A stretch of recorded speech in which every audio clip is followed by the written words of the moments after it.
more fantastic. Get your tickets now for Gone But Not Forgotten 2.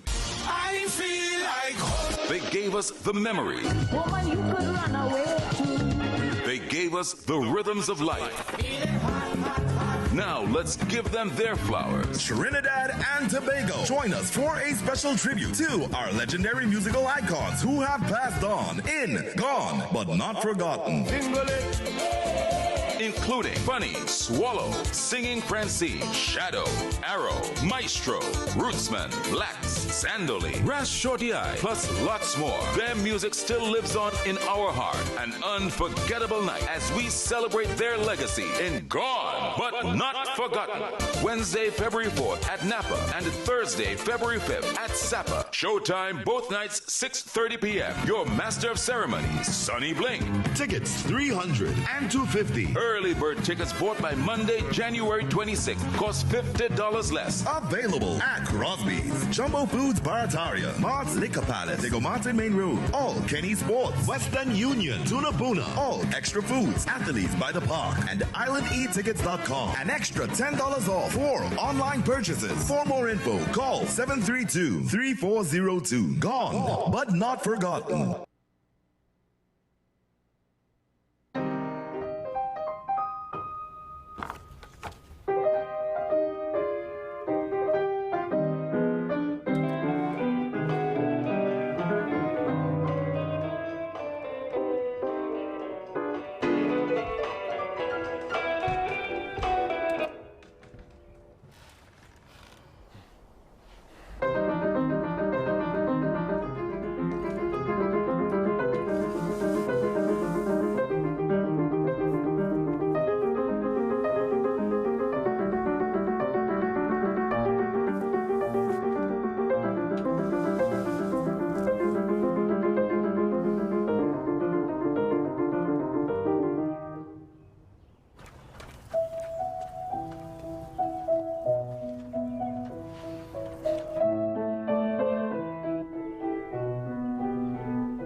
Take some time for yourself or spend some time with the family at Sandy Point Village Hotel.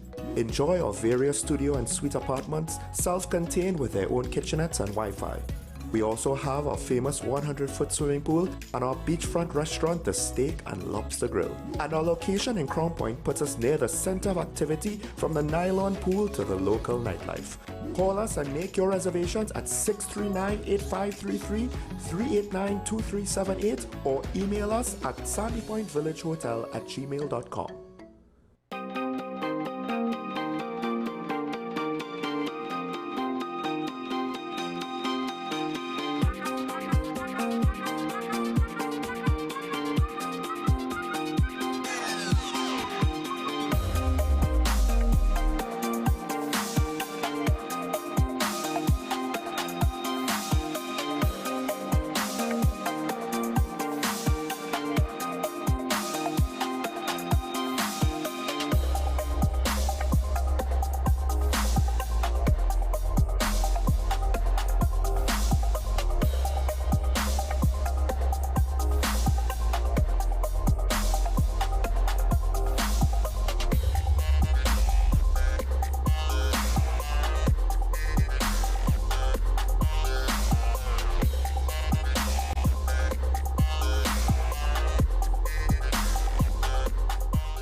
Knowing how to tell authentic is as easy as 1, 2, 3. Find it, match it, search it. Step 1. Find the style number on the tag. Step 2. Match the style number inside the jersey with the number on the tag. Step 3. Search it. A quick Google search of the style number will verify the jersey is authentic when the search results match the jersey being searched. Don't be fooled by counterfeit jerseys. Before you buy, remember to find it, match it, search it. Fan Zone, 2 locations nationwide. Center City Mall, Chaguanas and Movietown, Port of Spain. Nationwide delivery available.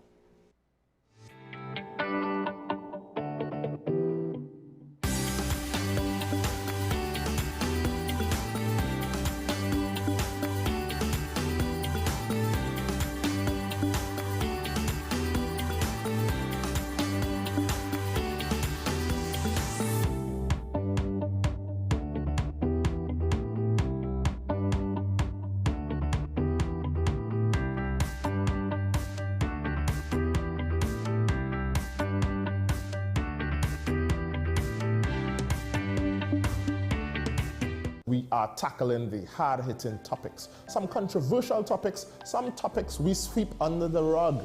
You don't always have to forgive in a relationship for it to move forward. If it is you are in a situation where you forgive the person, but to the detriment of yourself, what are you really doing? It is very uncommon for somebody in the younger age group to have dementia. Atheists don't not believe. Is that I can't disprove God, but you also can't prove God, so we kind of at a stalemate. We'll focus on the woman who's being the victim, right, or the man who's been the victim. We exclude the children. Folks are trying to study the underlying brain mechanism to figure out how does this particular disorder happen in the brain? How is the brain processing this? Don't worry about AI, worry about humans working with AI. Are you willing to learn new skills to stay relevant for the future job market? That's the challenge that people are going to struggle with.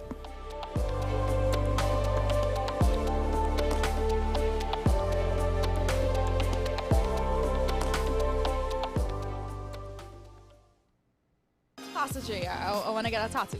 You really want to me. Respond to me how you would respond to me. The first question I'll ask is why?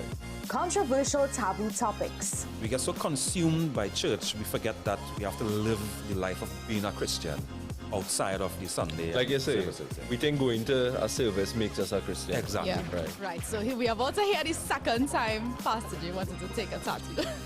Would have been late last year. Oh gosh. Hope Unfiltered podcast with Pastor J and Ren. You are watching Strictly Legal on WESN Content Capital. Just give an overview of what exactly is that split arrangement. Nah, you don't need to register nothing. You don't need. We can do that another time. But then it becomes a hit, and then everybody starts to want to claim. The laws that predate many of the independent countries' constitutions are going to be those colonial laws. We know there are an infinite amount of circumstances that would lead to a murder. I have a great idea and I have a great concept, but until it's actually expressed, it does not become intellectual property. Accomplishments or targets of a forensic accountant is to quantify what may have been lost. We believe we defend criminals and we manipulated the law and we exploited the system. A responsible journalist will reach out to the person who they have the information on for a comment.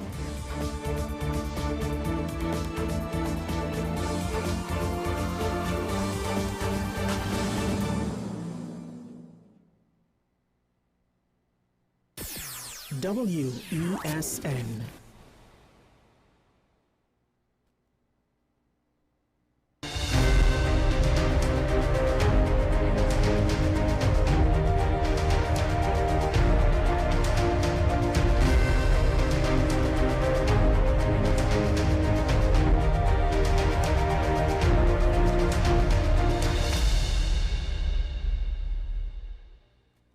Good morning and welcome to AM Prime on WESN. I'm Naomi McNish. I'm Takia Thompson. Thank you for joining us. All right, so this morning, before we jump into any of our conversations, we're starting off with some news updates.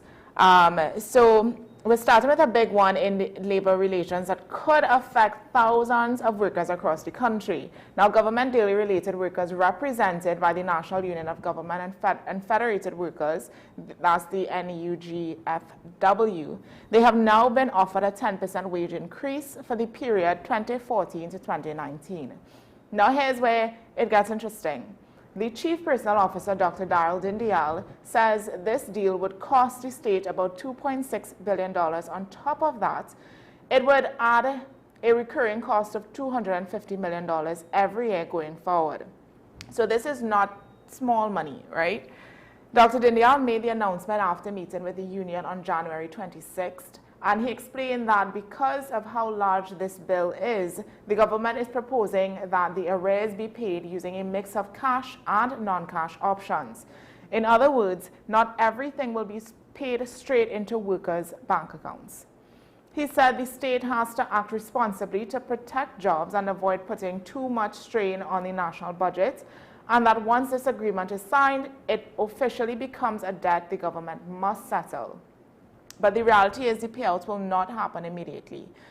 According to Dr. Dindial, even if the union accepts this offer, the offer this week, the new salaries would likely only kick in after the mid-year budget review, meaning that happens in June or July. And that's because this increase was not budgeted for in the last fiscal plan. So the Ministry of Finance still has to find the money to allow this to happen. Now, the National Trade Union Center, NATUC, is actually welcoming the offer. The General Secretary, Michael Anisette, says the move from 4% to 10% is significant, especially considering workers have been waiting over 12 years for this settlement. He also explained that part of the proposal includes something unions have been pushing for, which was merging cost of living increases across 2 bargaining periods, something that was removed under the previous administration. Mr. Anisette acknowledged the government's financial challenges, but stressed that workers are under serious pressure from the rising cost of living and they deserve the wages that reflect an economic reality. And here's where the non-cash part comes in. Some of the ideas on the table include government helping workers clear debts with state agencies like HDC Housing or the TT Mortgage Finance Company. So instead of receiving all the money directly from the government might pay off some of their debt or some of their loans on workers' behalf. The argument is that this gives workers immediate relief because the money they would normally use for those payments now stays in their pocket, boosting disposable income and economic activity.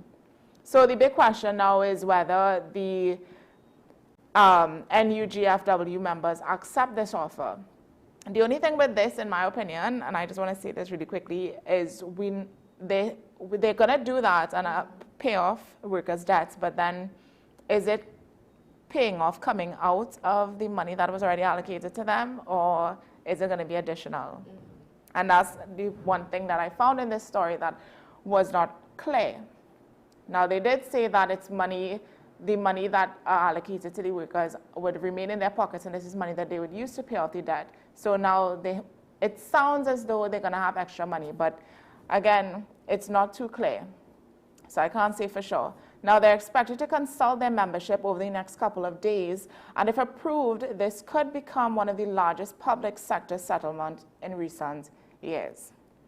Now, we'll keep a close eye on this story and to find out whether or not, if there's more clarity that comes out of it. But that's it for that story. So moving on, something lighter. Onto more cultural side, as you said, lighter. So the 2026 National Limbo Competition made a spectacular return on Saturday, January 24th. Now, this highlighted our traditions where limbo is very much a big thing. This highly anticipated event took place at the John Cupid Carnival Village in the Queen's Park Savannah, Port of Spain, drawing an enthusiastic crowd eager to see the revival of limbo excellence. Now, emerging victorious was the Northwest Laventille Cultural Movement, securing first place with a powerful and creative performance. Tobago Boone claimed second place, while Twin Inc. rounded up 3 in the first, second, and third placements. There is a clip that we'd want to play for you guys at this time, so take a look at this.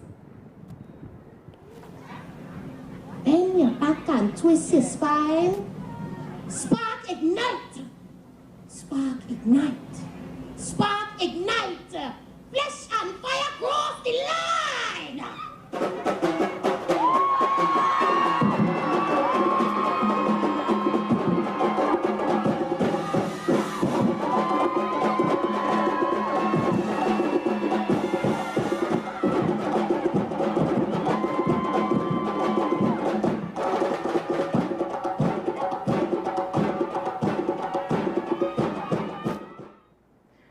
That was exciting. It was a short clip, but I can assure you all the entire performance was definitely worth first place. Yes, it definitely was. It was entertaining. Now, you could see yourself doing that. Can you limbo? You know, funny enough, when I was younger, I did a limbo dance. I used to do dance. Okay. And for Sandfest in school. We did a limbo dance that year and we came first. Look at you. So it wasn't, I don't remember it being that energetic or, I mean, it was a lot similar. We were kids, like little kids, so the entire vibe of the performance was a bit different, but I mean, it was still limbo. That's good, that's good. All right, so we're going to move on to our next story now. This one is some good news for regional travel and connectivity. The Caribbean's oldest airline, wesn, is officially coming to Trinidad.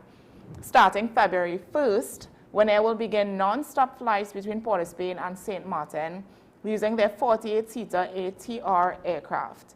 At first, it'll just be 2 flights per week, Wednesdays and Sundays, but the airline says this is just the beginning. wesn CEO Hans van de Velde says they're taking a slow and steady approach, especially after learning from other airlines that expanded too quickly and collapsed. Believe it or not, this airline was actually close to bankruptcy a few years ago, but now they're recording record profits. In just the first half of 2025, wesn saw a 16% increase in capacity, a 22% jump in passenger loads, and a massive 28% growth in revenue. That's huge in an industry known for razor-thin margins.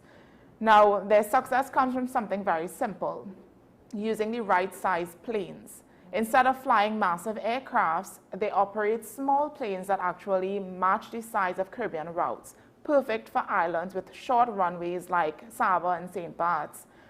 And their philosophy is clear: punctuality over price. Van de Velde says low fares in the Caribbean are unrealistic because almost half of ticket prices go straight to taxes. For example, their introductory fare on the Trinidad route is about $200 one way, but roughly half of that goes to governments. So instead of trying to be cheap, they focus on being reliable, especially since about half their passengers are connecting onward to the US or other islands. wesn is also deepening its partnership with Caribbean Airlines. Now, just from that alone, it sounds like they kind of cushionally blow for the high price in fares, in airfares. So we'll see. We'll see. That was like my immediate thoughts. Oh, so you're going to be expensive. Right. And they try to just, push it under slowly. Just like ease it in. You didn't notice it, but we did. Now, they have already interlined, they already have an interline agreement, and talks are underway to upgrade that into a full code share this year. This is with Caribbean Airlines, meaning you could soon book a single ticket that seamlessly connects both airlines, wesn and Caribbean.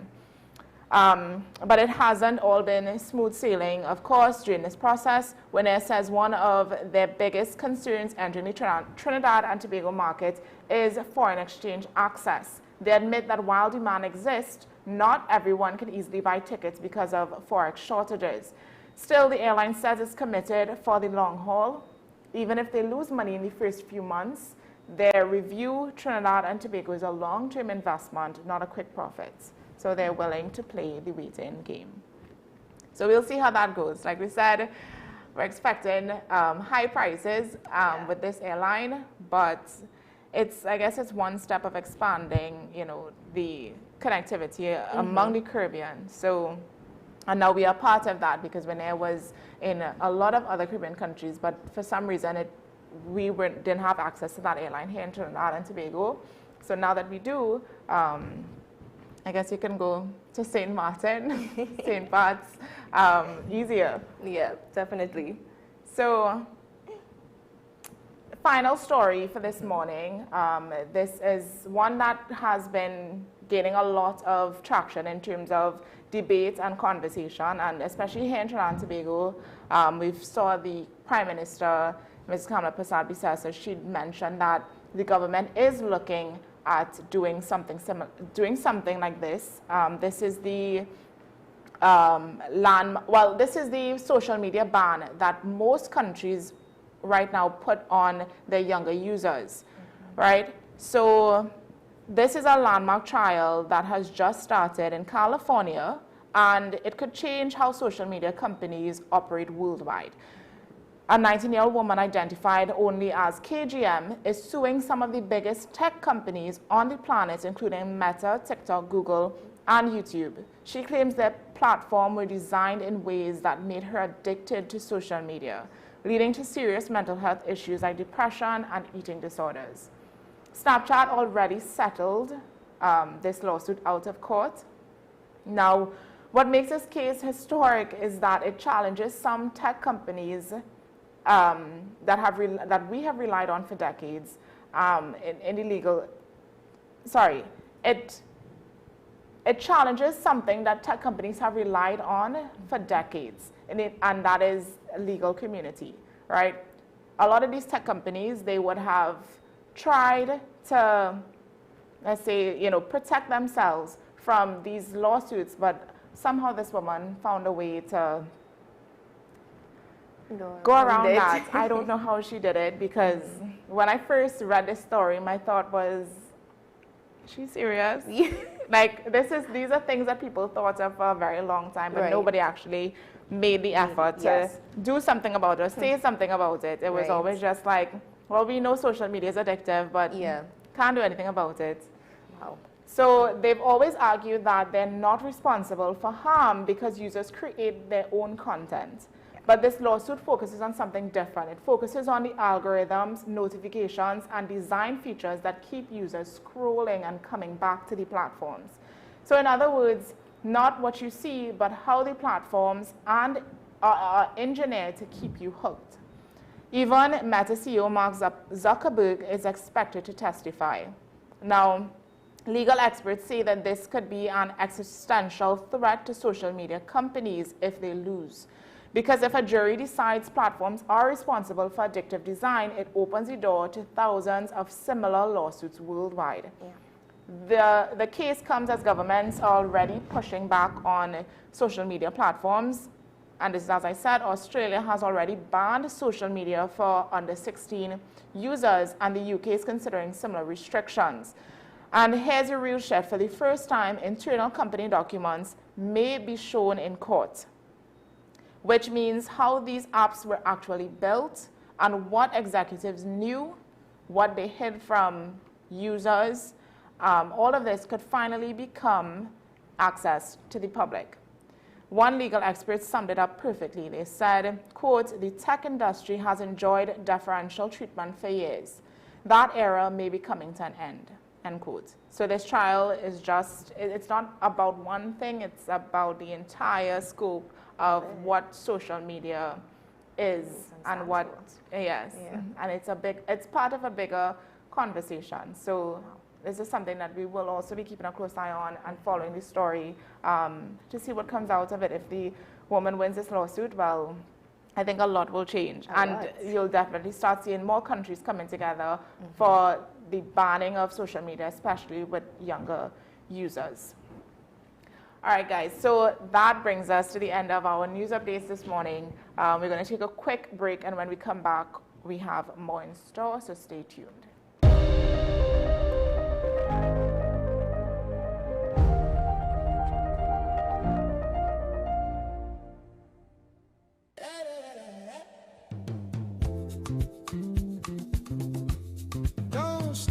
Previously on Cover Star. Just keeping on with my flow.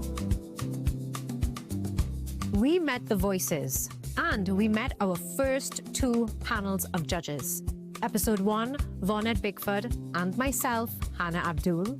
Episode 2, Candice Alcantara and the piano girl Johanna.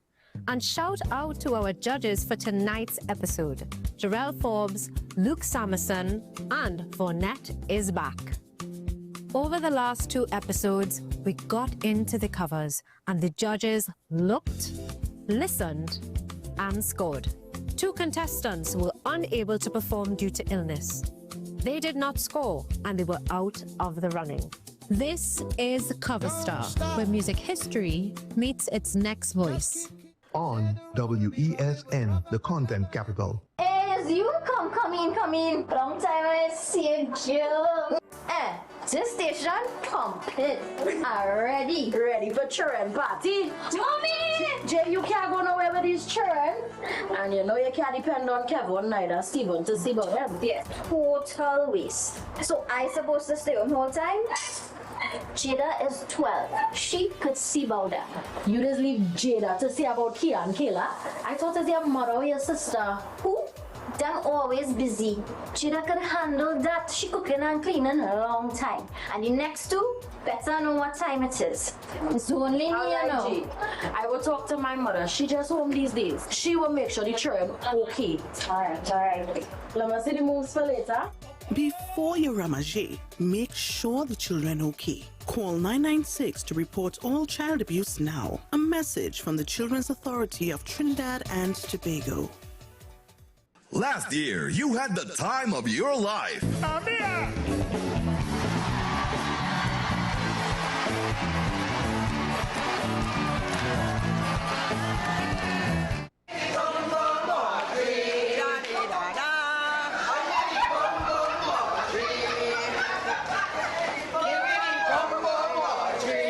This year will be even more fantastic. Get your tickets now for Gone But Not Forgotten 2. I feel like home. They gave us the memory. Woman, you could run away too. They gave us the rhythms of life. Now let's give them their flowers. Trinidad and Tobago, join us for a special tribute to our legendary musical icons who have passed on in Gone But Not Forgotten. Including Bunny, Swallow, Singing Francine, Shadow, Arrow, Maestro, Rootsman, Blacks, Sandoli, Rash Shorty Eye, plus lots more. Their music still lives on in our heart. An unforgettable night as we celebrate their legacy in Gone But Not Forgotten.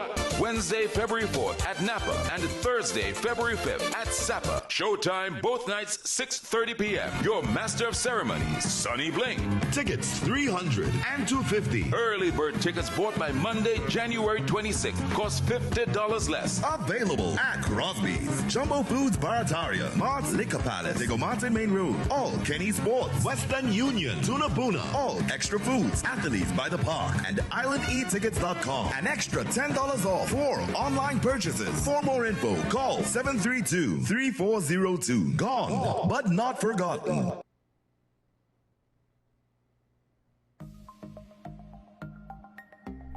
Knowing how to tell authentic is as easy as 1, 2, 3. Find it, match it, search it. Step 1. Find the style number on the tag. Step 2. Match the style number inside the jersey with the number on the tag. Step 3. Search it. A quick Google search of the style number will verify the jersey is authentic when the search results match the jersey being searched. Don't be fooled by counterfeit jerseys. Before you buy, remember to find it, match it, search it. Fan Zone, 2 locations nationwide. Center City Mall, Chaguanas and Movie Town, Port of Spain. Nationwide delivery available.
Welcome back to AM Prime this morning. So we've all probably seen the video circulating online by now where police opened fire on a white vehicle with 2 individuals inside, Joshua Samaru and Kaya Seeley, killing Mr. Samaru and critically injuring Ms. Seeley after their vehicle crashed during a high-speed chase.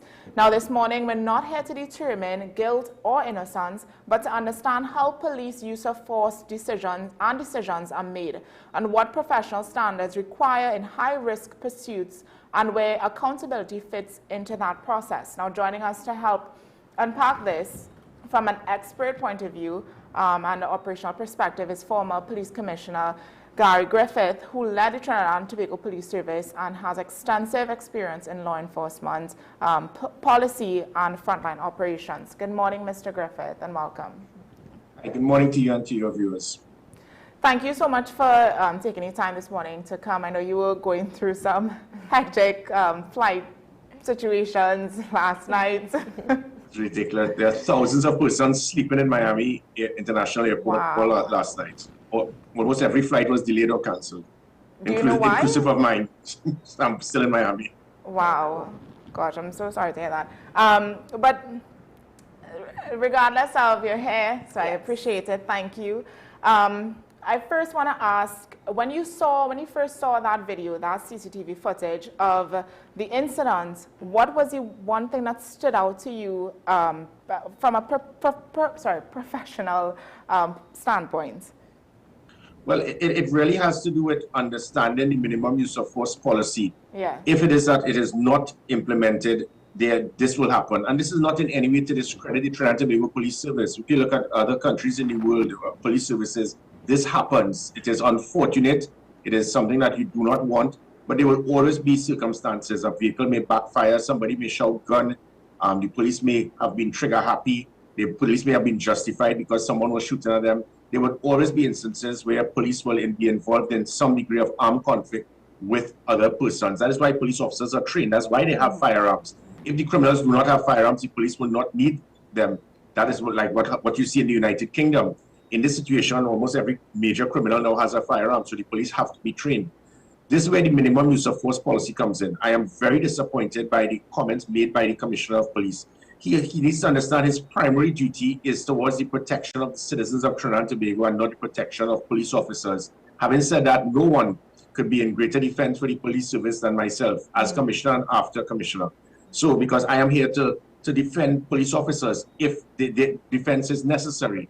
In this situation, there is something called a minimum use of force policy. And I'm hearing so many comments by all of these wannabe experts who are civilians, who are very emotional.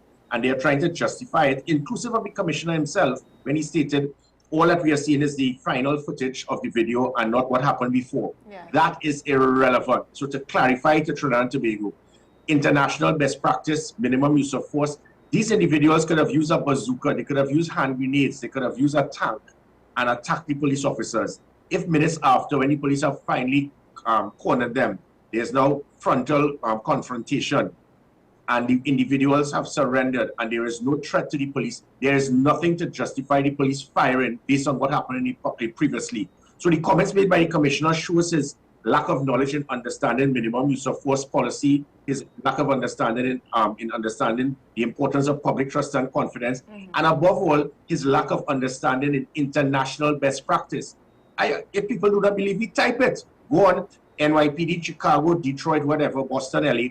What happens when a police officer will use his firearm? Whether he is correct, whether it is justified, whether it was wrong, whether it is he saved a life, immediately the weapon is taken from him and he is put on administrative duty or desk duty. It does not mean that the person is culpable or you're laying guilt, but you want to remove him from the situation there. So the commissioner of police foolishly says, well, we're giving them counseling. You're giving them counseling, but you still have them carrying a weapon outside. So it means by you giving them counseling, you know something has happened. There can be a psychological problem.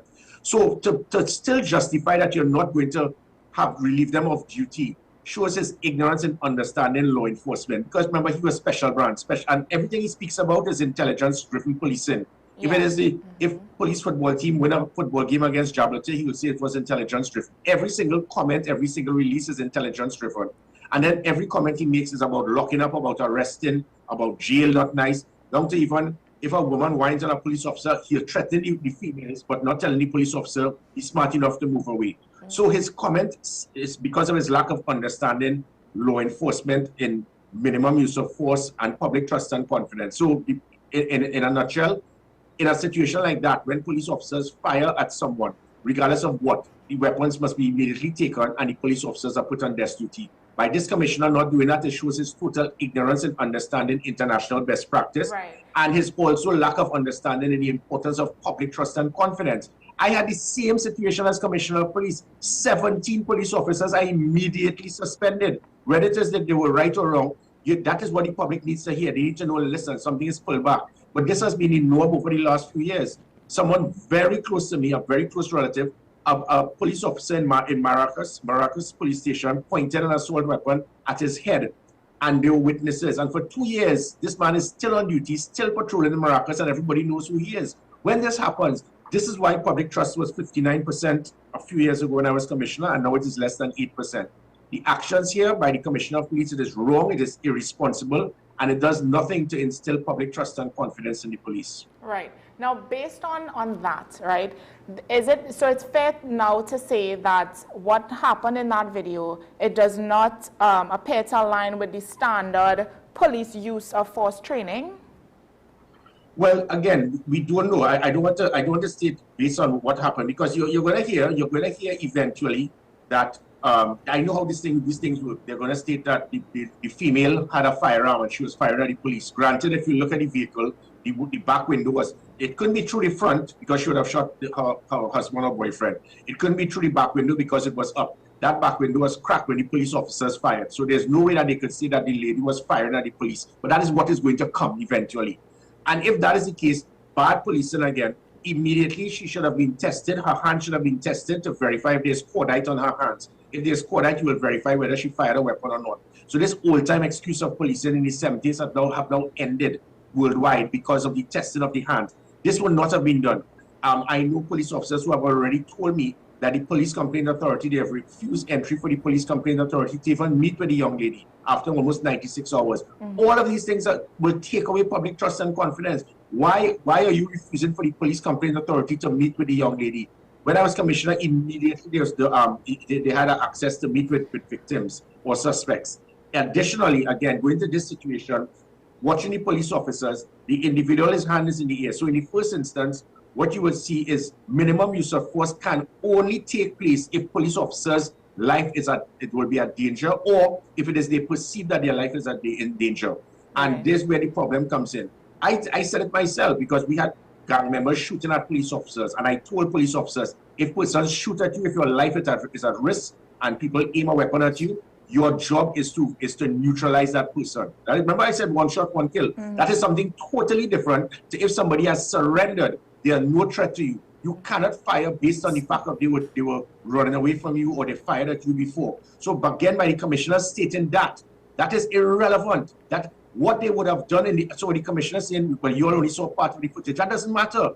That footage at the time, only at the time when the police officers fired could justify the police officers firing. It cannot be based on, because if you do that, that is vengeance.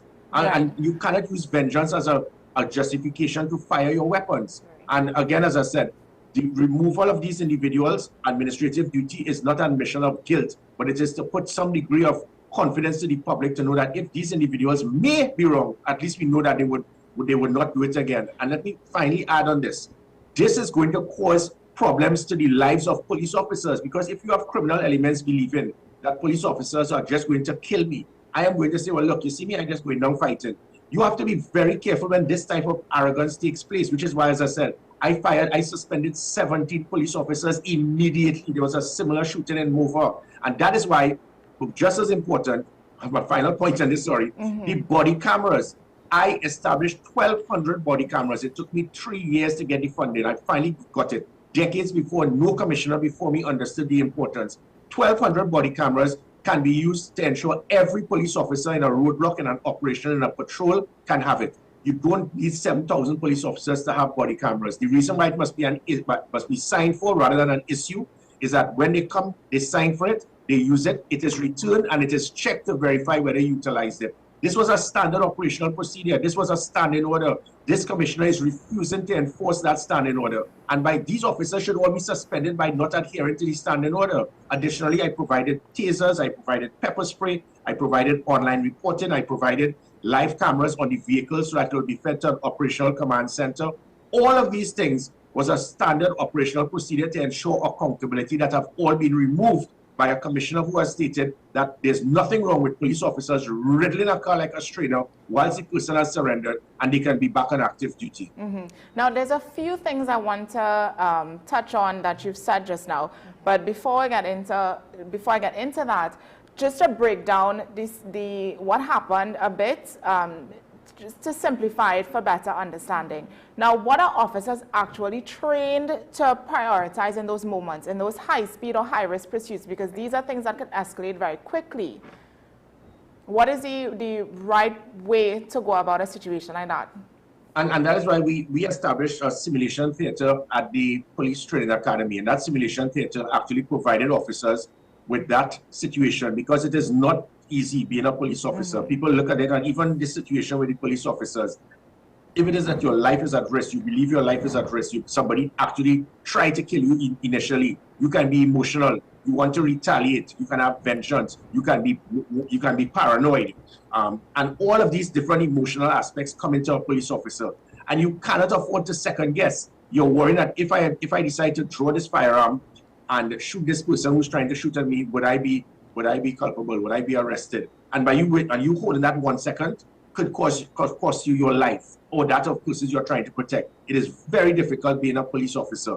Whilst at the same time, that is why they have to be specially trained to ensure you can understand the use of force policy at every scenario you have to. So, for example, we'll have a simulation theater where the video will be showing different things, and the police officer is speaking to the individual. You need to come out, and the person is being very erratic, and he puts his hand in his pocket and he draws, and immediately the police officer will fire at the screen and shoot at the person. He stop, he say, "You sure that's what the right thing to do?" He say, "Yes," because the person was putting his hand in his pocket. When we continue, he's taking out his phone to call his attorney. He has just killed the individual. And those are the things. But if he didn't do it, suppose it was a firearm. So let us not decide to demonize the police service. But in situations like this, as I said, the minimum use of force policy must be that you are utilizing some degree of restraint based on the situation. And as the situation escalates, you can escalate your type of equipment, which is why I provided everything that was never there before, from training officers in verbal persuasion to providing radios for backup, because numerical superiority may cause the persons not to retaliate, then providing the tasers, the pepper spray, then followed by the taser, then followed by the firearm. All of these things have been removed by the Commissioner of Police, in addition to the body cameras. If all of these things were set, this might not have happened. We may not have this situation now. So as I said, it escalates. In this situation, if the vehicle crashed, the person has his hand in the air, the police now have to justify why this was done, that you decided to use 3 assault weapons and treat a car like a strainer. And what made it worse is after the firing, there was about a 10-second lull, and the individuals in the car were motionless. And you still decided to keep firing. That is ignorance at the highest level in understanding minimum use of force. There's no threat. They are neutralized. They are down. And they still kept firing.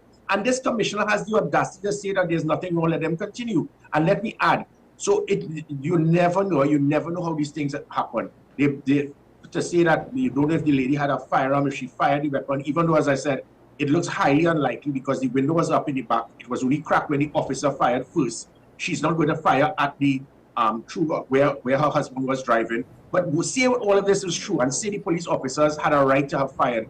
International best practice still mandates that you remove the weapons, take it away from the officers, and put them to desk duty. By the commissioner stating that they need counseling justifies the fact that there may be some type of trauma, some emotional irregularity on the officer that should not allow him to be carrying his weapon. So the ignorance of this commissioner to admit that they need counseling, but still give them a weapon to go out and patrol, shows his lack of understanding in minimum use of force policy, knowing how to win public trust and confidence, and understanding how it is that you need to have international best practice when you have some situation in armed conflict. Okay, so based on what you just mentioned, I want to ask and I want to know, right? So how can the police service improve intelligence gathering and community cooperation to preempt armed confrontations like this one, bearing in mind about the hesitation of the officer or the fear of the life of the individuals, etc.? We want to look at the balancing for police leadership with the accountability of the officers also. Well, that was there 4 years ago. That is why public trust and confidence was 14% in 2018. And I had to put stringent measures in place to make police officers accountable. It is no longer there. So when you had the 482 Gary, the online report in the police app, every police officer knew that if I misbehave, if I abuse my authority, I will be pulled up. And that caused the deterrent. That's what caused public trust and confidence to go up to 59%. When you put body cameras, tasers, pepper spray, live cameras on the dashboard of vehicles, police officers know that even if it is that I want to be arrogant, I want to be obnoxious, I want to abuse my authority, there are systems, checks and balances that will prevent it from happening. Those are the things that make them accountable, that measure their performance. Additionally, training is critical. As I mentioned, that simulation theater, letting police officers understand. With those 3 officers, it shows that they were totally ignorant in understanding minimum use of force policy, as I said, because even if there is a 1 in a million chance that there may have been justification for them to fire, they stopped. The individuals were neutralized, and 10 seconds later, a clown on the right still kept firing. It shows his ignorance and understanding. He was trigger happy, he was emotional, and you cannot be trigger happy, you cannot be emotional, you cannot be overexcited, you cannot be in a vengeful manner, and you cannot be scared to the point that you're just letting go shots at citizens. So all of this has to do with training. You have to train to know verbal persuasion, when to call for backup, turning on your body camera, using the pepper spray, nope, you escalate, using the tasers, nope, now I have to use the firearm. None of that was done because of the commissioner's refusal to utilize all of those things that I implemented. None of these things took place because these officers obviously were not properly trained. And that is my point. Because even if it is you look at armed conflict, if it is that these individuals actually had firearms, these 3 officers will be dead. Because you're supposed to have cover from view and cover from fire. If you believe that these individuals had firearms, you come out of your vehicle and start walking towards the vehicle as if you feel that you're Iron Man and your whole body is bulletproof. You have to stay behind an area to be covered if it is that you feel that these individuals have a weapon. You're supposed to stay behind the vehicle, make the statement, police come up with your hands up or so forth. You just rush in there, like in charge of the light brigade, and start riddling the car. That is not the procedure for armed conflict. Because had these individuals in the car had an automatic weapon, these 3 officers would be dead. It shows their ignorance in understanding armed conflict, minimum use of force policy, and basic procedure.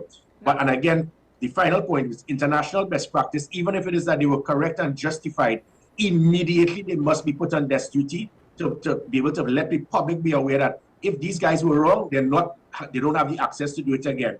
And even if they were correct, at least we know that let them calm down, take away the trauma so that they could come back out to protect us. Now, going back to what you said about the body cameras, now you said over 1,200 body cameras were already available during your tenure, right? Now, why do you believe that these aren't being utilized now? And if they were, how different would the conversation be after this incident?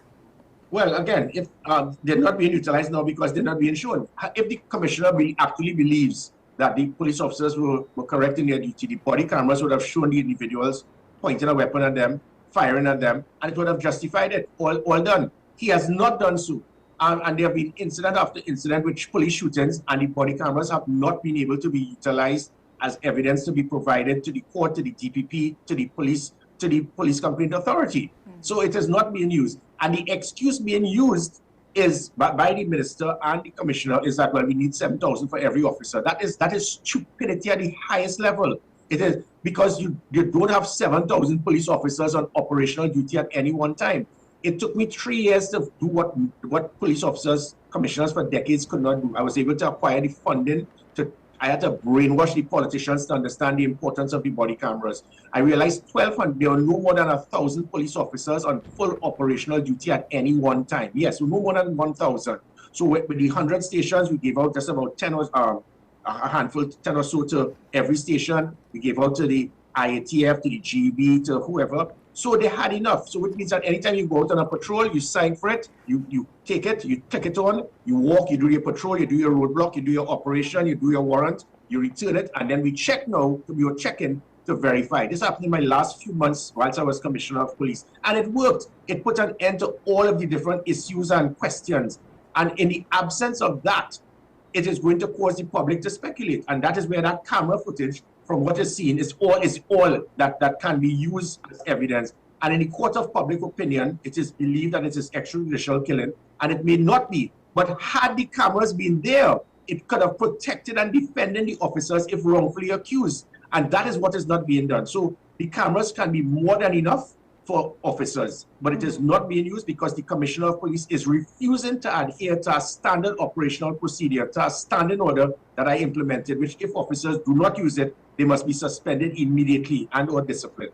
Right. Now, from this situation, we saw that the family members of the deceased as well as the girlfriend, they're saying that they're not getting answers, they're not getting any responses from police officers. Now, is that a normal practice that the police is not forthcoming with information, whether that be whether or not an ammunition was found in the vehicle, whether the reason for the chase initially, are these things for safety, or is the police just not taking accountability or wanting to speak up?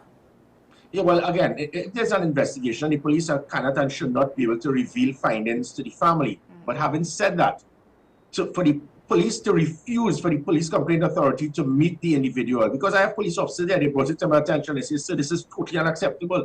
Because when the police complaint authority under my watch, they said that they would like to have the access to be on the crime scene immediately as it happens. I say, okay, why not? They wanted to meet with the individuals as soon as they are arrested, or the suspects, or the victims, or the witnesses. I said, okay, why not? And that is how it works. This lady has now been held by the police, and for 4 days, they have refused for the police complaint authority to meet with her. They have refused for the family even to get to see her. So they are treating her as if she is now a suspect. Okay, fair enough. But if that is the case, at least there should be some degree by the police to be able to put something in place to let the police complaint authority and the family be aware this is the situation, this is what we have revealed. And I know what the commissioner is doing. It's old-time policing. The matter is under investigation and we are monitoring it. This is going to last a few months until people forget about it. This is why all these situations continue to happen. Just like the relative of mine, when you put a gun to someone's head and for 2 years you're still investigating, even though 3 witnesses put a sworn statement to confirm that what this man did.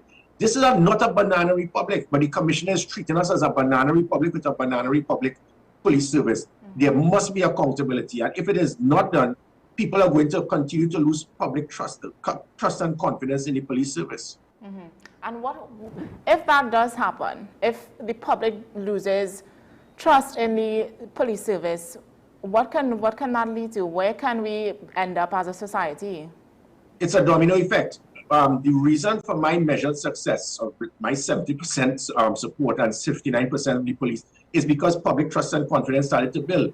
Because of that, we started being bombarded with information on 482 Gary, online reporting, the police app, social media monitoring, and it prevented dozens and dozens of murders by giving us information to prevent a murder from happening, giving us information to solve a crime, giving us information to arrest persons.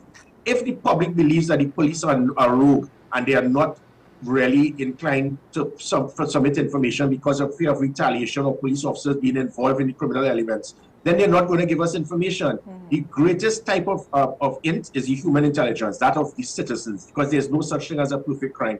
So if citizens start second guessing and being worried about police officers, that information that you're going to get from the citizens is not going to be forthcoming to the police, and the police are not going to be able to stop or solve or prevent a crime. And likewise, as I said, for the criminal elements, if you're a gang leader or a hardened criminal and you see a police vehicle now coming towards you, some of them now are going to be very, very concerned to the point that they'll say, see what's happening now? These fellas coming after me and they're going to take me out, so I might as well decide to fight fire with fire. That is the last thing we want. The one thing I was pleased with is my 3 years, not one police officer was killed in the line of duty. And that I take pleasure in and pride in. And I would like that to continue. You do not want to see police officers being shot at, but we had it. We had some of my officers, thanks to their bulletproof vests, they were protected. I asked for armored personnel carriers from the last government for 10 years. They refused, but they kept it for themselves and allowed police officers to be in patrols all on the hills in the back of a pickup and a sedan that any bullet can pierce through it. These are the things that are required. And if it is that police officers, the citizens start feeling that they don't trust the police, they're not going to give information. If criminals believe that they don't trust the police, they're going to retaliate. And that is the last thing we want, because we want to ensure police officers can reach home safely, whilst at the same time making sure they do their job in a professional manner. Now, just to touch on something that a point you made earlier in the conversation, with when the Commissioner of Police, he stated that having reviewed the evidence gathered thus far, including the same video posted online, I find no basis at this time to suspend or place any officer on administrative leave. Now, then he also said, however, I recommended counseling for the officers involved. You did touch on this a bit, but I think most people, especially myself, I want to know what exactly would that counseling look like? What is the scope of counseling for these officers if that's what they're getting at this point? Yeah, and now, and that is where you have the victim and witness support unit that will provide counseling for the victims, for the suspects, and even for police officers. Because, I mean, not every single person, when they're involved in a firefight, you're going to pick up and walk away. Sometimes it may have emotional, it will have an emotional effect on the individual, and effect on the individual, sorry. And because of that, now you have to start looking, but that exactly shows how he's contradicting himself. If you're putting counseling for the officers, you're still putting them out with a firearm, it shows what a hypocrite he is. It shows, and this is not in any way to discredit the commissioner, but remember, he was in special branch. So everything for him is intelligence, as I said, or to lock up people. He doesn't know about minimum use of force policy. He doesn't know about international best practice. He doesn't know about winning public trust and confidence. And it's because he has forgotten the concept, and his main role and function was the protection of Trinidad and Tobago citizens and not the police officers. So he's operating like an old-time police and refusing to listen. So in this situation, it is very unfortunate that it has reached to this point. But if it is that you know that the police officers need counseling, you are now being a hypocrite by saying, no, there's nothing wrong with them going back out. Because if they need counseling, it means that there may very well be some type of emotional trauma that would have taken place. And yet you're still giving them the same firearm to go back out onto the streets. And let me not even start again on international best practice. I ask anybody, type it out. Check NYPD, Boston, Detroit, LA. Anytime a police officer is involved in a shooting, immediately the weapon is taken from him and he is put on admin. He or she is put on admin duty, desk duty, or whatever. So the commissioner shows total ignorance in understanding international best practice. Right. So when you say his firearm should be taken away, especially during the counseling period, is that just during the investigation until set period of time, or until the investigation is complete and there's an answer whether the officers were wrong or not? Well, again, internationally, on most occasions, for 3 months, they do not get back their firearm for precautionary measures and to make sure that the public can understand that there's nothing to worry about, and to make sure that that person is now back in a stable environment and position. So it's about 3 months. But additionally, after the initial investigation has been completed, so there will be an initial investigation that will take 96 hours. Somebody is shooting at a police officer, they riddle his jacket with bullets, he fires back at the person, he shoots the person, and neutralizes that person. Then you realize he uses weapon in the right manner. Weapon can be returned to him because he may need that weapon now to protect himself. So you can have, after the initial investigation, you can immediately come to a conclusion. In this situation, the initial investigation is clear. It is straightforward. The officers use their weapons in an erratic manner, and I'm not speaking so much about them firing the weapons, because I tell you, what it's going to happen is the old school thing where they held a weapon in their hand and they pointed it at the police officers, so they were forced to fire. But after they fired, the individuals were neutralized, and for 10 seconds after, they continued to fire again until an officer told the guy stop. So that alone shows these individuals are not properly trained in understanding how to use a firearm, minimum use of force policy, and even in armed conflict, by them putting themselves in an open position, because if there was someone in that backseat, the trainer would be dead. So they are not in the capacity of a training, and that is because now I'm speaking as a soldier, because soldiers are more trained in that type of armed conflict than most police officers. These 3 police officers were ignorant. They could have been killed. And you don't want to have officers like this out on the streets that could cost them their own life.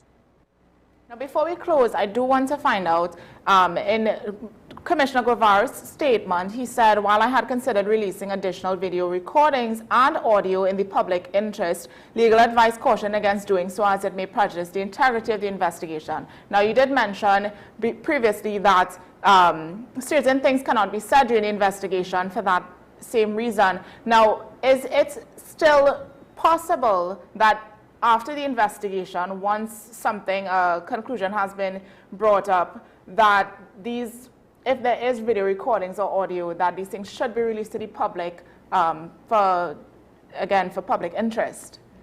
Well, definitely. And I mean, I did it on numerous occasions where I showed that sometimes video footage can be skewed, it can be blurred, it can give the wrong impression.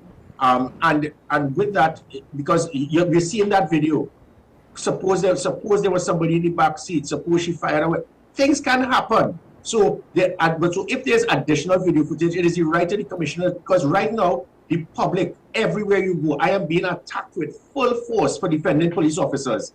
I have when I press send, it's about a couple of 100,000 people see what I put. And I said something defending the zone of special operations, and I have been bombarded and attacked with full force. How dare I? Because people do not trust the police service. They are fed up of the police. They have no trust and confidence in the police service. So with all of that happening, you have to be very clear to understand that we are in a situation that the country now is very concerned about the excessive use of force. They are concerned by the actions by the Commissioner of Police. So if it is you have video footage, you should use it to protect and defend the image of the police service and these officers. Yeah. But again, as I said, his nonsense in stating what happened before, that is irrelevant. Somebody could shoot at police officers, fire them, throw a hand grenade. They escape, they jump over a wall, and the police corner them. The police cannot now shoot at them because of what they did before. So his comments by that alone shows his ignorance in understanding minimum use of force policy. That's what happens when you don't put on uniform and you get out on the streets involved in operations. He's not tactical. He's not trained in that type of armed conflict. So he does not know. And sadly, all he has to do is to go on AI, go on Google, type the bloody thing, man, and don't make a fool of yourself. Also, all the developed countries' police services, they are wrong and you are alone right. When you fire a weapon, you immediately put on their duty. But you, Guevara, you know better than NYPD, Chicago, Detroit, LA, all of these commissioners, because you are trained better than them. Unbelievable. This is what is affecting the police service. Arrogance and ignorance. Yeah. Now, I heard and I saw a lot of comments online, as well as in having conversations with people. Many people are concerned whether this will affect how the zones of operations will be carried out, especially after what happened in this incident. And this is something that now the public is worried. And a lot of these areas that are going to be targeted as for these zones at the edge of their seats because of this. Yeah, and the reason for all this is because everybody must be accountable. Even the Commissioner of Police, you're accountable to the Police Service Commission. But the Police Service Commission, it comprises individuals who don't know the difference between a water gun and a Glock. They do not know armed conflict. They do not know about minimum use of force. They do not know standing orders. They do not know international best practice in an armed conflict. So when this man, Guevara, says something, you get some people, well, the Commissioner says that, so let's accept it, Gary, and shut up. You don't. The Commissioner is not God, neither is your Prime Minister or President. You have to adhere to rules and regulation. So when it is that you have a Police Service Commission, totally ignorant, not one of them have any knowledge in policing and law enforcement and minimum use of force, this Commissioner says is nonsense. They're going to buy it. The Police Service Commission, by day alone, instead of reading, doing research, or getting some international security expert to say that Commissioner is so wrong, it is unbelievable. This is going to affect Trinidad and Tobago internationally because we are going to be red flag with the perception that police are involved in extrajudicial killings. I remember I had the same thing with the Special Operation Response Team, where certain police officers knew that SWAT was showing them up. They wrote a false report to the US, and the US immediately flagged us. And I had to show to the US, not one member of SWAT has ever been charged, arrested for extrajudicial killing. It was a lie. So in this case, the US and other countries will look and say, what is going on here? You are seeing police officers ridden in a vehicle, and you say that is okay. So all of this, it is hope that the Police Service Commission can get up, do their job, and because you're not trained, you're not going to pull up the Commissioner of Police. He should be pulled up and be put on administrative duty immediately for what he has said. This is, I think, is probably one of the most ridiculous comments ever made by any Commissioner of Police. That persons fire weapons, and you say, well, there's no justification to have them removed. All over the world, every developed police station and city does that. But Guevara knows better. All right. Gary, thank you very much for joining us this morning and helping us to better understand this entire situation, the process, what we can expect from the police service, and how to make them accountable for their actions. I appreciate, I mean, you always come on here and you clarify a lot for us, so we appreciate that. My pleasure. Take care. Bye. All right, so that brings us to the end of that conversation with Mr. Griffith. I mean, the situation alone to here, it had me, my blood was close to my skin when I saw that video. I mean, all of it. It looks bad. It really does. And a lot of people are angry about it. But, you know, I don't think that we should blame the police 100%. I mean, at the end of the day, they were doing their job, and it looks a certain how, but we have to wait for the investigation to be completed in order to really understand and see what went on. Hopefully, we get a lot more information out than just, well, the officers were not wrong or the officers were wrong, or, you know, but we want to see. We want to see what they're doing in the investigation. So indeed. Again, this is something else we have to keep a close eye on. Follow up on. All right, so we're going to take a quick break now. Stay with us. We'll be right back with more.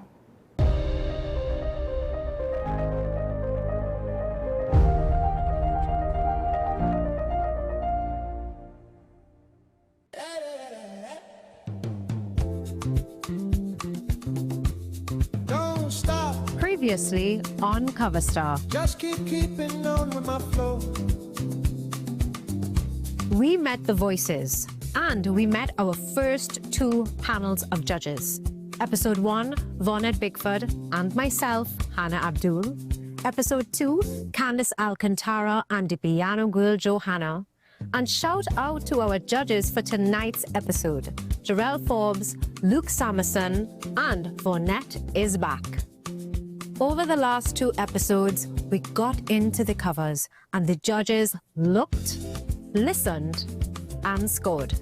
2 contestants were unable to perform due to illness. They did not score, and they were out of the running. This is Cover Star, where music history meets its next voice. On WESN, the content capital. Last year, you had the time of your life. Amplia!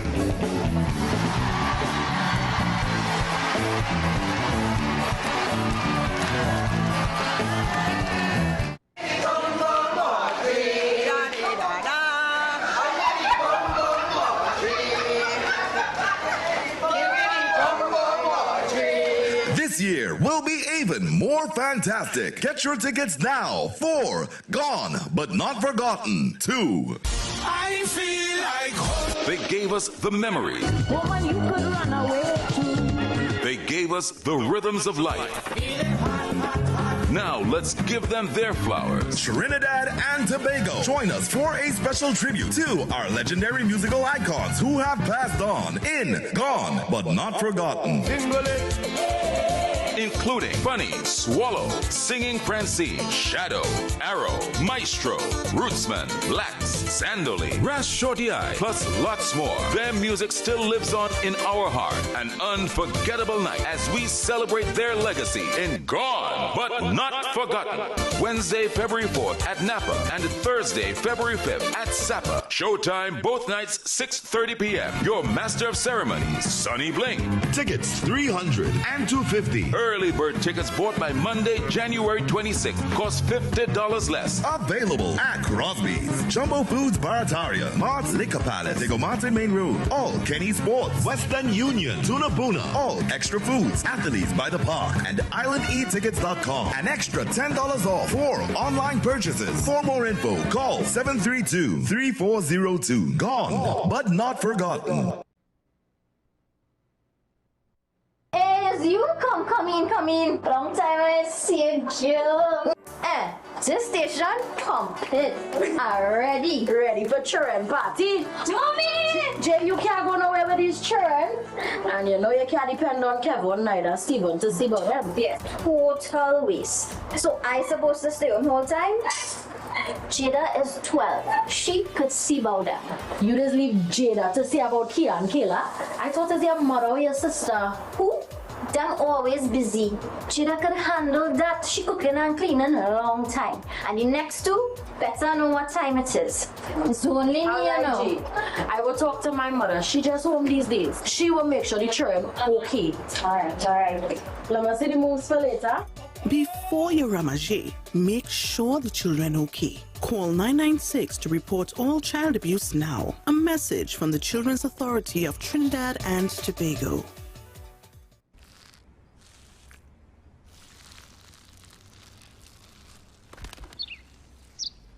Maybe he landed here totally by coincidence. But if by chance he's admiring your fresh coat of Benjamin Moore soft sky blue, well, that's a pretty high compliment. Coming from an expert.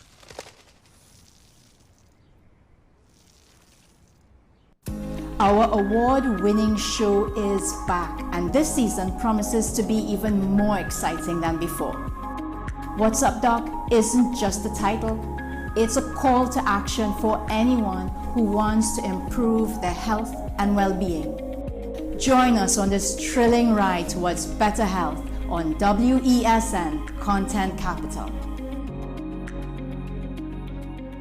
This is Face of Sports, WESN Content Capital. How you felt about the kiss on the lip? That's the business. I'm not to do with that. I find that was distasteful. The national senior team, whether you like it or not, that is the model for all other teams to follow. I'm assuming that the regional requirement may be a much stricter requirement. This is not about Pro League and Super League. This is a league run by the Normalization Committee that I'm responsible for. Nobody expected FIFA to fund this arrangement. If we don't get a professional attitude towards this, we are doomed for failure. You break the balance, trip the leg, control the body. They ain't gonna stand put forever. Why you want the Chiefs to lose so? Why you want the Chiefs to lose so? They already have two. Lamar don't Why? have. You're jealous because you know the Chiefs getting closer to the Patriots. Let's go to the last part. No, of the not game. no. Let's go to the last part.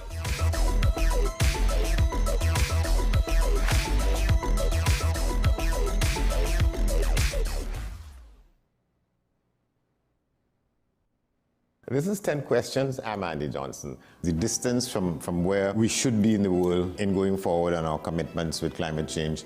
The effects of climate change that cannot be accounted for. It's called loss and damage, and we're seeing loss and damage happening so much more in this decade and the previous decade. The principal term there was this question of the correspondent banking issues. That is why we're trying to build capacity with this country here, Trinidad and Tobago, and other countries in the region. Man is not showing any signs of stopping or even slowing down. More than half of the forest in Trinidad is already gone. All the plants and all the animals and all of the nice clean water and fresh air and everything had to be on this planet for humanity to have a chance. We have small change when it comes to countries that can take decisions, and when they speak, the world listens. The General Assembly is a very democratic forum. And Trinidad and Tobago has the same vote as Canada, in spite of the obvious difference in size.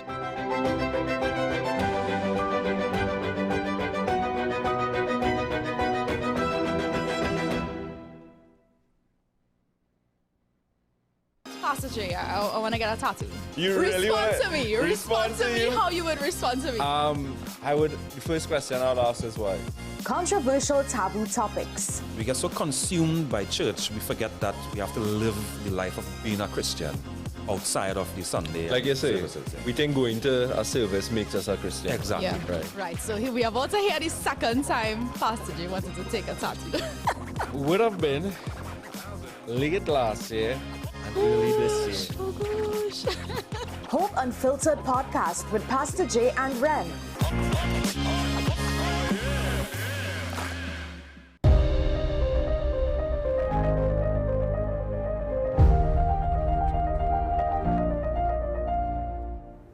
Welcome back to Prime this morning. Now, we're joined by Jonathan Dickerson, the founder of New Image Fitness, a young entrepreneur who turned his passion for fitness into a thriving business. Jonathan is one of those people who did not wait for the perfect time. He created his own opportunity, building a gym that's not just about doing a workout, but about building confidence, discipline, and community. Now, today we're talking about his journey, the business behind New Image Fitness, and what it really takes to start something from scratch, especially at a young age. Good morning, Jonathan, and welcome to AM Prime. Good morning. It's a pleasure having me. I think I said it the wrong way. It's a pleasure being on the WSN network this morning. Yeah. So, what's the first question? Well, let's just get to know you, Jonathan. Who is Jonathan before New Image Fitness? Okay, Who well, was Jonathan before New Image Fitness? okay, so before New Image Fitness, I was definitely very disciplined and passionate towards fitness. It was actually an addict of mine. I used to be in the school cafeteria. I used to go to St. Mary's College every lunchtime. I used to be in the cafeteria doing pull-ups on the pull-up bar. I used to be doing push-ups, that kind of thing. Running around area with my colleagues. And just general being an overall fitness addict, a lot of persons tend to ask questions about the fitness, and I realized I had a talent of assisting persons to reach their fitness goal now. Right. So I just tapped into it full time. Now, what inspired the name New Image Fitness? Where did that come from? Funny story, you know. I am a believer in working smart and not hard. I mean, I work hard, but I believe in working smart first. So all I did is I just posted a story on my social media platform, and we got multiple contributions pertaining to what kind of names would be a good name for a gym. Right. And one person suggested New Image Fitness, and we just liked the idea behind the name because it basically means you're having a new image after the journey, basically. Right. Yeah, so that's it all of me one time. Pretty straightforward, right? Correct. Now, just now you mentioned, you realized you had a talent for helping people, for, working out. I think, working out is a talent. Yeah. Now, what was the moment that you realized, well, I'm going to open my own gym, and I'm actually going to do this? Okay, so funny story. It have an event in Tobago called Island Crashers. So at 16, 17 years old, I had a little fitness team in CIC. We were training to go to events. I had exercising equipment at home. And eventually, my dad had a space where he used to do network marketing meetings, and the crowd wasn't as full capacity as previously. So he wanted another option to utilize the space, basically. Yeah. So we decided to put the gym equipment at home in the space, and I wanted to just have a space to train, but he didn't tell me to pay rent. So on day 29 of utilizing the space, he was like, well, I'll go check it tomorrow for the rent. I was like, what rent are you talking about? He was like, oh, if you can't pay the rent, then you got to close it down tomorrow. But I feel like, because remember, we had a train for Island Crashers, so I come up with the business idea. I was like, I could just utilize the bedroom, so train with man. Let them pay a small fee so I could pay the rent. So the whole focus before wasn't to make money or anything. It wasn't business related. It was just to have a space to train for free, basically. Right. Yeah. And what made me get serious about the business aspect is because I went on a cruise in 2019. When I went on the cruise, I had a paradigm shift on what life's supposed to be like. Like, I had like a taste of success, basically, in a way. So when I come back in Trinidad, I dedicated my whole life to basically make that little 5-day experience a lifestyle instead of a temporary experience. Yeah. Okay, so how intentional are you about creating an environment where people feel safe, motivated, and supported, especially not being judged? Because the gym is like a place where you go in, you don't have the perfect body or what they might think of the perfect body. So how are you creating that space for persons? That's a very great question, actually. Most people tend to get discouraged by gyms on the whole because they think it's a very intimidating environment. So we created a solution to bypass that little intimidation aspect. We basically use the space like a kind of family-oriented kind of environment. So we utilize some simple techniques. So we just call it by your first name. We just learn something about you, make you feel special. So when you come, you go feel like you're just coming to a family reunion, basically. And on top of that, we just do stuff like hikes and inter-house games to really get our bond going and get the community vibes up and high. Yeah. Now, how would you describe the personality of the personality or the identity of your brand? Now, New Image Fitness is a brand. It's not just a gym. Yeah. It's you. It's the community that you've built. In 3 words, describe that. In 3 words, I will describe my brand as. That's a great question. So 3 words to describe my brand. I can say energetic, outgoing, and adventurous. Right. Yeah. Fair enough. I like that. I like that. Now, I just want to say, now, I've been to Jonathan's gym before, and everything that we're covering here is accurate to a T. Now, the gym itself is very welcoming. You have people in there that is very supportive. And compared to other gyms that I've been to, where it's a lot bigger, there's more people, yes, but there's no sense of, you don't feel like, especially if you're not fit, like myself, you feel like you're not supposed to be there, because you go to a gym and, as like Chikia said, you don't know what to do, you don't know how to use equipment, you don't know what exercises to do. I'm on my phone looking up a workout on YouTube, but I still don't know how to do it. So that's the difference with going to a normal gym and then coming to a gym where you get an experience out of it, right? Now, your gym is often described as welcoming and supportive. Those are two of the main words that we used. Now, how do you make that, or how did you make that part of your brand? Well, I'm a big believer in developing good habits, because I read a book during the COVID pandemic called The Compound Effect, and I realized how beneficial stacking good habits are. So I basically created that same philosophy into the gym itself. So stuff like waking up early, taking cold showers, reading. I basically try to assist all clients and members to adapt those same habits to also become generally a holistic individual. So that is compound and ensure everybody has that same mindset going forward. Yes. Yeah. Yeah. Now, you would have started the business when you were young. How old were you? 18 years old. Okay. Yeah. Now, a lot of young people have ideas, but few execute, right? Now, what do you think separates the dreamers from the doers? So there's a line that says both winners and losers have the same goal, but what does differentiate winners and losers from achieving that goal is not the goal in itself, is the systems that have in place to achieve that particular goal. So it all boils down back to the habits. So you have to ask yourself, if everybody has the same goal, what you do on a day-to-day basis to differentiate yourself from everybody else to achieve that particular goal. Let me say you want to be, an example, you want to be a millionaire. What you do on a day-to-day basis to help you achieve that goal. You want to be a footballer, you want to be that kind of thing. Everything comes down to your daily habits. And with that being said, I just wanted to draw a reference of exactly how I am able to maintain habits. I have an Excel sheet with a list of all my habits with the days of the week. As soon as I do a habit, I just put like a little checklist at the end of it. So as I mentioned, wake up early, make up my bed, take a cold shower, supplementation, motivational video, audio book. I just do all this before I leave the house in the morning. Every single morning I've been doing this for a couple of years. So that in itself, whether I'm having a good day or a bad day, that is basically growing me. Right. Yeah. Okay, so being organized is a big factor. Yeah, definitely. I'll take a page out of that book. Definitely. Looking back, is there anything you would do differently, or the parts where it didn't really work out and did work out, you would say was the storytelling part of it? Honestly, if I was to go back and do stuff differently, I actually wouldn't have done anything differently, because every time I took a L, or anytime I didn't get the outcome I wanted, it helped develop my character for the long-term adversity. So, yes, I would have liked different outcomes previously, but going through it and burning to learn, I'm able to assist persons now to not make the same mistakes I make. Right. Yeah. So to answer Takia's question, what's one business lesson that you've learned the hard way through your experience thus far?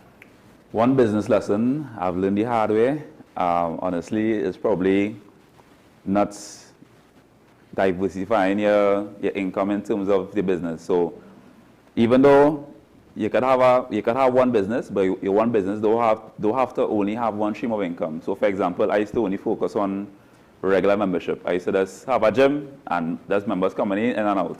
So let's say, for example, the car come in and out, what will happen? How are we going to go about paying rent, utilities, salaries, those kind of things? So instead I develop a system to have different streams. So I have personal training, regular membership, I have contractual personal training, we have the fridge stock, merchandise, we have classes, we have hikes, TV advertisements, supplements, that kind of thing. So that is one thing I would say to answer the question. Yeah, so, well, just now, throughout the conversation so far, we've had little clips of, what you do what your community does on the various hikes at the gym, and it is nice to watch. So these are the things that make your brand, New Image Fitness. Now, why is it important for your brand to have these various aspects of it? The hikes, the community building, the team building, the sessions, the runs, all these things. Why is it important for you? The reason why I tend to focus more on community compared to other gyms is because we are situated like off of our main road. So we cannot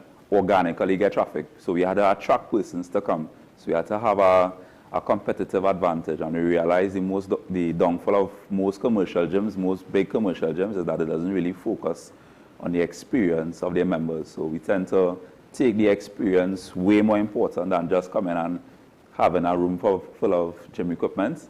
And so that's the reason why we just spend a lot of focus on planning stuff like the hikes and the intervals games, because we realize that is our competitive advantage compared to the other facilities. Right. So then that leads me now to talk. I want to talk about the marketing and the growth of New Image Fitness. Right. How do you communicate the brand's personalities through social media?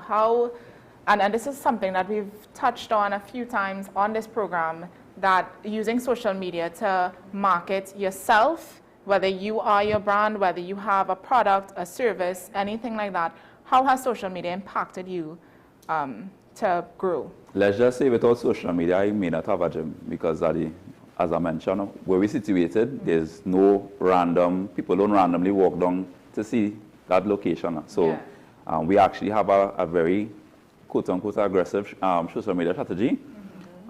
We just post 2 reels a day, 10 stories a day. We just tag everybody in the stories. We just run ads weekly. We just get influencers, that kind of thing. So it's a non-stop growth, non-stop traffic.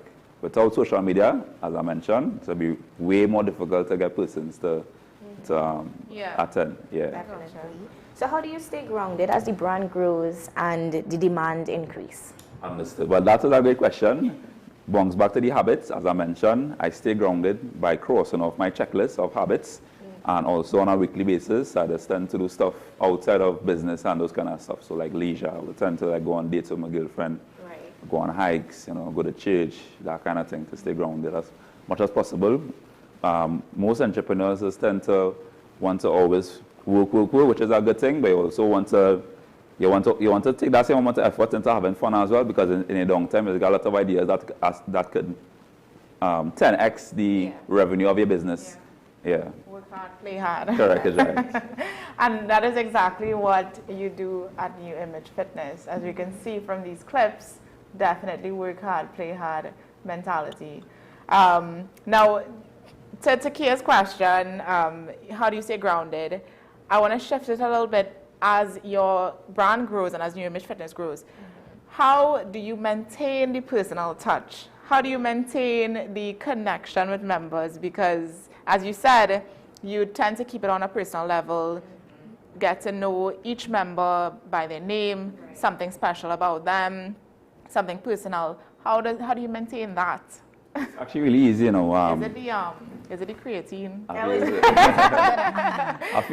feel like in order for you to have a personal touch with an expanding business, you have to treat your staff as the same way you'll treat your best customers. The same way you treat your staff is how they will treat the customers that come in your business. So you can't expect to give your staff attitude and expect them to provide the customer service you yourself will give the customers. So that's my thing. I treat everybody the same. I treat everybody with utmost respect, and that's utmost quality, and that kind of thing. Gotcha. Now, what's next for New Image Fitness? Expansion, new services. What do you have upcoming? Great question. Honestly, my main focus right now is to have the system running independently and scale without me, so I'm able to duplicate the same system in multiple locations, locally, regionally. Yeah, regionally for now. I don't know about the internationally thing. Yeah. Gotcha. Okay. And does New Image have a motto that sums up your journey? And if you do, share it with us. What is it? Sure. Our motto is train, gain, maintain. Because training is good, yes. Maintaining is good. Gaining is good. That was a poor way of phrasing one out. Our motto, however, what I'm trying to explain is that training is a great way to just get momentum. when you gain, you get the ability to just maintain our motivation, and gaining is a great way to motivate others to join the journey with you. So if I was saying that says if you want to go fast, go by yourself, and if you want to go far, go with others. Right. So that's my definition of the motto. Okay. Now, what's one fitness myth that you're tired of hearing? Anything? One fitness myth? Yeah. Let's just say the trainers certain people has put on is not as effective as we would like. Waist trainers? Yeah, that's correct. That's correct. That's correct. Yeah, I agree. Yeah. I've heard that before. Mm-hmm. I've heard that before. It doesn't really work. I think it just it does more damage than good. It gives you temporary. When you have it on, obviously you look a little smaller, but when you take it off, you're back to the same. Yeah. Interesting. Do you have a favorite workout, and is there one that you secretly avoid? My favorite workout is deadlifts. My least favorite workout is probably cardio. Well, it's not really a workout, but it's cardio. I mean, I do 5Ks and things as of recently, but I still do like cardio now. But we just do things based on principle. Right. Most, how to put it, like strong or weightlifters don't like enjoy cardio. Honestly, because I feel like we're a little heavy. So like, when you're heavy and you're running, a lot of stress on your joints and your ankles and that kind of thing. Okay, so it doesn't be as comfortable as you would like. Yeah. Okay. Now, Jonathan, if you weren't into fitness, if you weren't doing this, what do you think you'll be doing right now? I have this motto where I tend to burn the boats. So it had a saying where if you want to take over an island, you have to burn the boat. So basically no plan B. So it's either plan A, or plan A. So to answer the question, I'm not even sure what else I'll be doing if it wasn't for Numeric Fitness. This was my only passion. I basically invest a lot of time, effort, and finances into it. And obviously, eventually, I would like to do other things, stuff like real estate and those kind of stuff. But if it wasn't for the starting point in the business, I wouldn't know what would be the first step now. Right. Yeah. I like that though. Plan A. Yeah, there's correct. no plan B. Correct. Add that to my list. Yeah. No. Now, so we're going to begin to wrap, but if you could give one piece of advice to someone looking to start their own business, a young person right now who wants to do something new, wants to do something different, wants to be innovative, but they're scared, they don't know where to start, they don't know how to start, what would you say to them? I would say to them, first and foremost, if you have an idea, if you have a burning desire to achieve something in life, don't ask persons who don't have the success you're achieving for, don't ask them for any advice. You want to ask persons who already have the success for the advice. If you don't know them personally, there's the internet. You could basically invest in the courses that they have, and you can learn exactly from the persons who already have the success that you're looking to achieve for the blueprints. And that will help you reach your goal as fast and as efficiently as possible. Yeah? And if persons want to join the gym, just, share with them where is the gym located and where they can get more information on it, Naomi and I might look into it afterwards too. Our gym is located at the corner of London and Market Street, Aruka. If you want to get in contact with us, you can message us on WhatsApp at 380-4878. And our social is Numeric Fitness 868. Awesome. So that's the contact again, 380-4878. Yes? That's the contact if you want to get in contact with the gym. And you can find them on social media, on Instagram at Numeric Fitness 868. Okay? That's correct. Awesome. And then obviously the location in Aruka, the corner of London and Market Street, Aruka. And it's actually pretty easy to get to. It's like right off the main road. Like I said, I've been to the gym before, and I am not even biased right now. I have no reason to be biased right now. The gym it's a good experience. And if you're somebody because I wanted to ask, right? Your gym itself, what is the target audience that you look to attract at the gym? So the target audience at the start, compared to what it is currently, is two different target audiences. Right, okay. So at the start, as I mentioned, I started when I was young. So the target audience before was teenagers and stuff. But based on experience, they are not the most financially you know. Yeah. Yeah, so we realize the bills are coming every single month. We needed to get another target audience who are able to afford the services and the products that are being sold. So we can just say our target audience are persons who are interested in fitness and are employed. Yeah. Basically. I like that. I like that. Okay, employed. You must be employed. Yeah, okay. That's right. No, but the gym honestly it's a good experience. And if you're not fit, if you're interested in just a healthy lifestyle, you want you have not even a New Year's resolution. I think we're past that threshold. No, we absolutely passed that already. Yeah, but it is a good thing to check out. So definitely do so if you just want to see more of those videos that we showed throughout the conversation. You can find all of them on Instagram, New Image Fitness 868, and feel free to reach out to Jonathan. Again, the phone number 380-4878.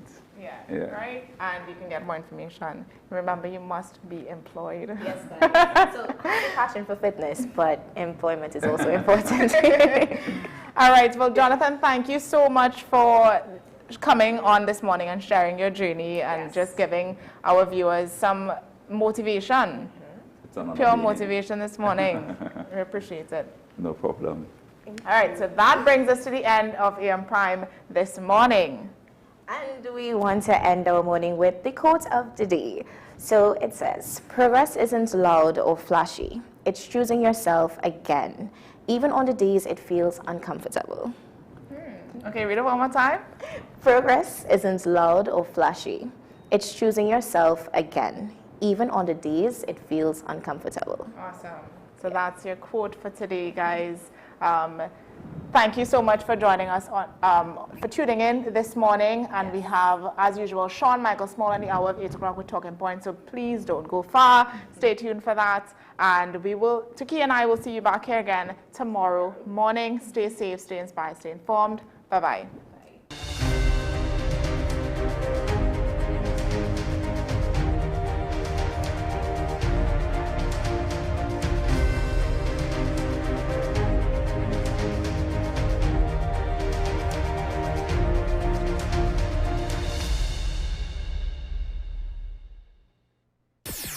WESN.